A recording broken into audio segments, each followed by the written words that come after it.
ಅವರ ನಿಧನ ಕೇಳಿ ನಮಗೆಲ್ಲ ಆತಂಕ ಆಗಿದೆ. ಆರೋಗ್ಯ ಗಂಭೀರವಾಗಿದೆ ಅನ್ನೋದನ್ನು ನಾವೆಲ್ಲ ಮಾಹಿತಿಯನ್ನು ಹೇಳ್ತಾ ಇದ್ದೀವಿ.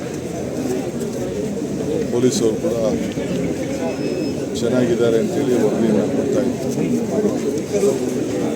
ಅಪಾರ ದೇವಭಕ್ತಿ ಇಡೀ ರಾಜ್ಯ ದೇಶದ ಒಂದು ದೊಡ್ಡ ಕುಟುಂಬಕ್ಕೆ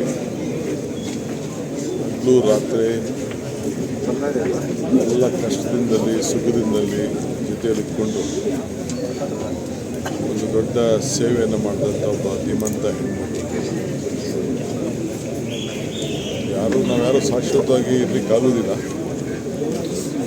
ಆದರೆ ದೇಶ ಮತ್ತು ರಾಜ್ಯದ ಅನೇಕ ರಾಜಕಾರಣಿಗಳಿಗೆ ಒಂದು ಮಾತೃ ಸ್ವರೂಪಿಯಾಗಿ ಸೇವೆಯನ್ನು ಮಾಡ್ತಿರ್ತಕ್ಕಂಥ ಧೀಮಂತ ಹೆಣ್ಮಕ್ಳು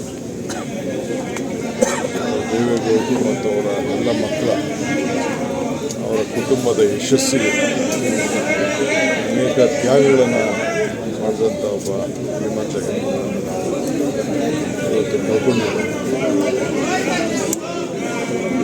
ಕರ್ನಾಟಕ ಸರ್ಕಾರ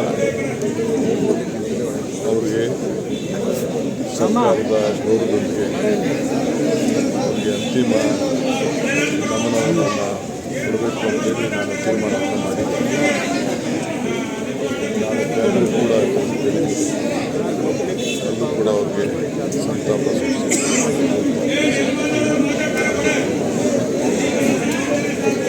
ಸೊ ಮುಂದಿನ ಸೋಮವಾರ ನಾನು ಗೌರವ ಮಾತಾಡಿದೆ.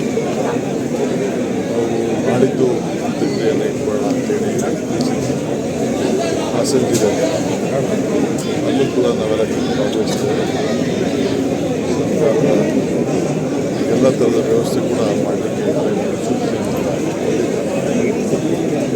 ದೇಶದ ಪ್ರಧಾನಮಂತ್ರಿಯ ಧರ್ಮಪತ್ನಿ, ಮಾಜಿ ಪ್ರಧಾನಮಂತ್ರಿ ಧರ್ಮಪತ್ನಿ, ಒಬ್ಬ ಹಿರಿಯ ರಾಜಕಾರಣಿಗಳ ಕುಟುಂಬ, ಕೇಂದ್ರ ಸಚಿವರ ತಾಯಿ ಇವೆಲ್ಲ ಗಮನದಲ್ಲಿಟ್ಕೊಂಡು ನಾವು ಸರ್ಕಾರದ ಅವರ ಆತ್ಮಕ್ಕೆ ಶಾಂತಿ ಸಿಗಬೇಕು.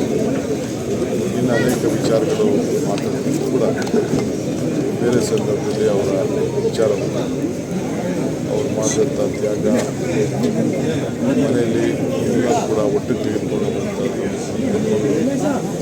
ಇಡೀ ನಮ್ಮ ರಾಜ್ಯದಲ್ಲೇ ಒಂದು ದೊಡ್ಡ ಎಲ್ಲ ಹೆಣ್ಣು ಮಕ್ಕಳಿಗೆ ಒಂದು ಮಾದರಿಯಾಗಿ ತ್ಯಾಗದ ಸ್ವರೂಪಿ ಅನ್ನೋದನ್ನು ನನಗೆ ಹೇಳಲಿಕ್ಕೆ ಭಾಳ ಚಿಕ್ಕ ವಯಸ್ಸಿಂದನೂ ಕೂಡ ನಮ್ಮ ದೇವೇಗೌಡರ ರಾಜಕಾರಣ ಸುಮಾರು 60-65 ವರ್ಷ ನಡೆದಿದೆ. ಎಲ್ಲ ಕೂಡ ಯಶಸ್ಸು, ಕಷ್ಟ, ಸುಖ, ನೋವು ಎಲ್ಲದಕ್ಕೂ ಕೂಡ ಪಾತ್ರರಾಗಿದ್ದಾರೆ. ಇದು ಭಾಳ ವಿಶೇಷ. ಅವರ ಆತ್ಮಕ್ಕೆ ಶಾಂತಿ ಸಿಗಲಿ. ಅವರೆಲ್ಲ ಬಂಧುಗಳು, ಕುಟುಂಬದ ಎಲ್ಲ ಸದಸ್ಯರು ಕೂಡ ಕಳ್ಕೊಳ್ಳೋಂಥ ಶಕ್ತಿ ಸಿಗಲಿ ಅಂತೇಳಿ ಭಗವಂತನಲ್ಲಿ ನಾನು ಪ್ರಾರ್ಥನೆ ಮಾಡ್ತೀನಿ. If you like this video ಬೇಗ ಲೈಕ್ ಮಾಡಿ, ಕಾಮೆಂಟ್ ಮಾಡಿ, ಶೇರ್ ಮಾಡಿ ಹಾಗೂ ಯೋಯೋ ಟಿವಿ ಕನ್ನಡವನ್ನು ಸಬ್ಸ್ಕ್ರೈಬ್ ಮಾಡಿ.